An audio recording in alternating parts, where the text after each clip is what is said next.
Cualquier habitante de América Latina podría pensar que se trata de la iglesia más grande del mundo. Sin embargo, no es así. Hablando en términos de población mundial, el cristianismo es la fe más grande, con un 32% de la población mundial.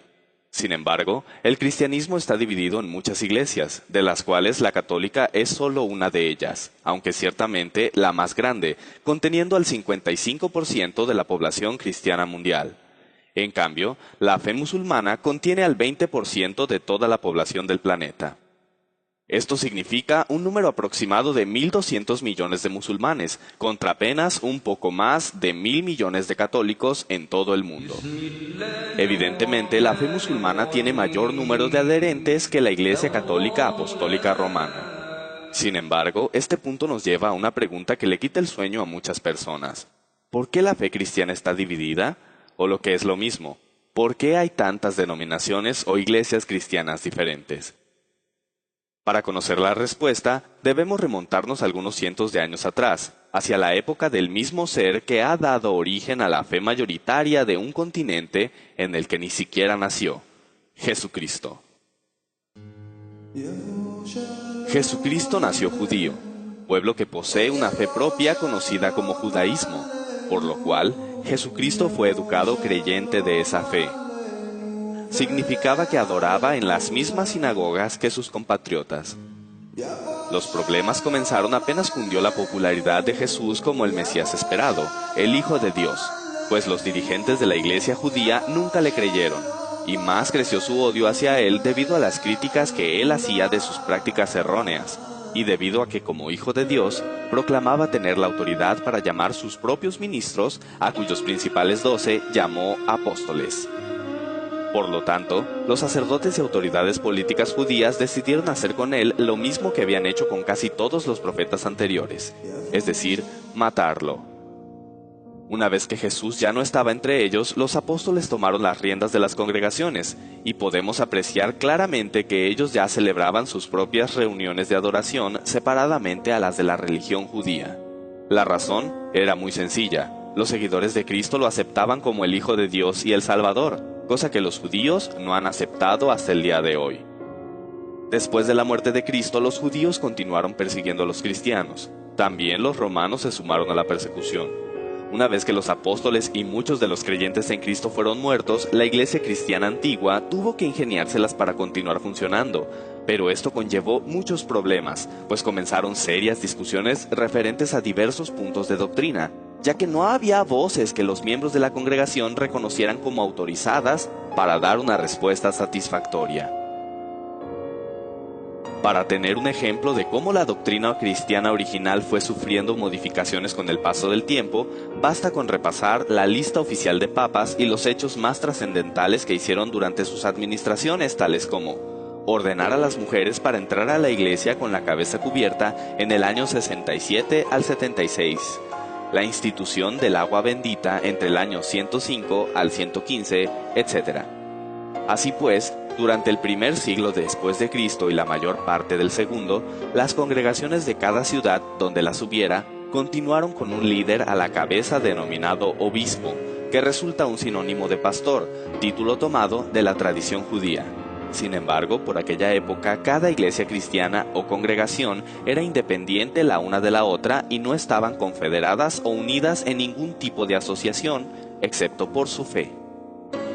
En otras palabras, y hablando en términos puramente históricos, la Iglesia Católica Apostólica Romana, que proclama haber sido fundada por el mismo Jesús, no existía aún durante el segundo siglo de nuestra era, ni existiría hasta muchos años más tarde. Como es bien sabido, la máxima autoridad católica es el Papa, y los católicos afirman que el primer Papa fue el apóstol Pedro.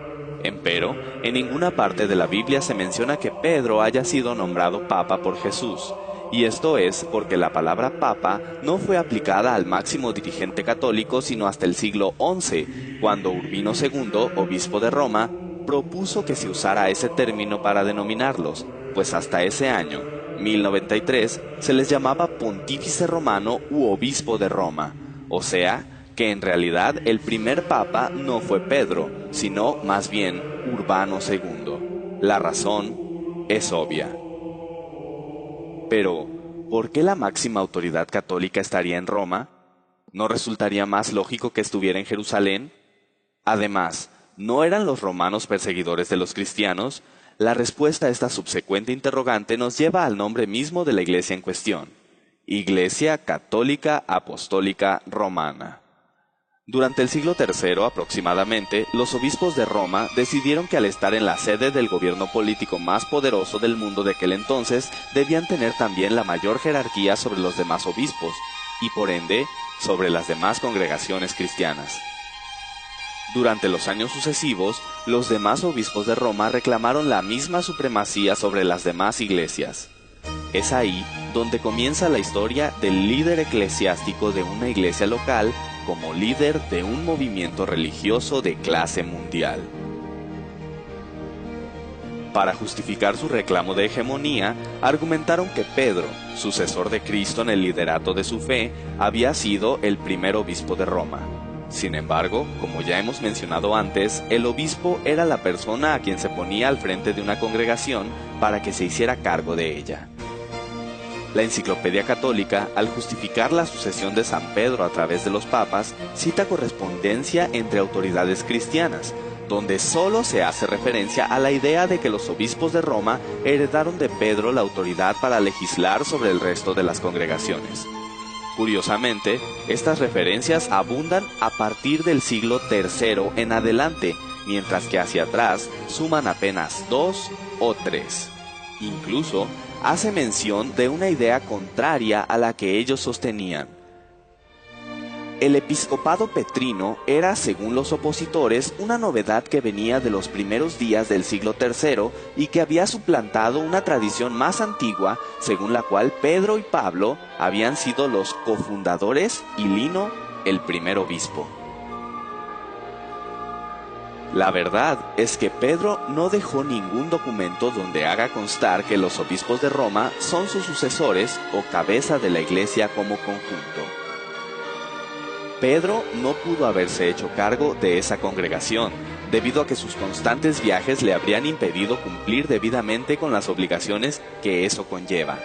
De hecho, la aseveración católica de que Pedro vivió en los últimos años de su vida en Roma es virtualmente imposible de comprobar históricamente. Inclusive, la misma Enciclopedia Católica lo afirma de la siguiente manera. En cuanto a la duración de su actividad apostólica en la capital romana, la continuidad o no de su residencia allí, los detalles y éxito de sus trabajos y la cronología de su arribo y de su muerte, todas estas cuestiones son inciertas y pueden resolverse solamente mediante hipótesis más o menos bien fundadas.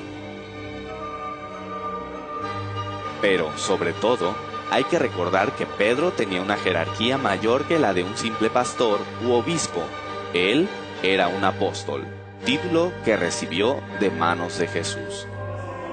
Roma fue considerada sede de la autoridad cristiana desde el siglo III, pero no hay que pensar que eran aceptados por el gobierno romano. Como hemos mencionado antes, aún eran perseguidos tanto por judíos como por romanos. Sin embargo, la situación cambiaría drásticamente, cuando en el año 313 un emperador decretó el fin de la persecución hacia los cristianos. Se trataba de Constantino el Grande, quien dio el primer paso firme en la organización de una confederación de las congregaciones cristianas bajo un mismo nombre. A más de 300 años después de Cristo, la Iglesia Católica no existía aún.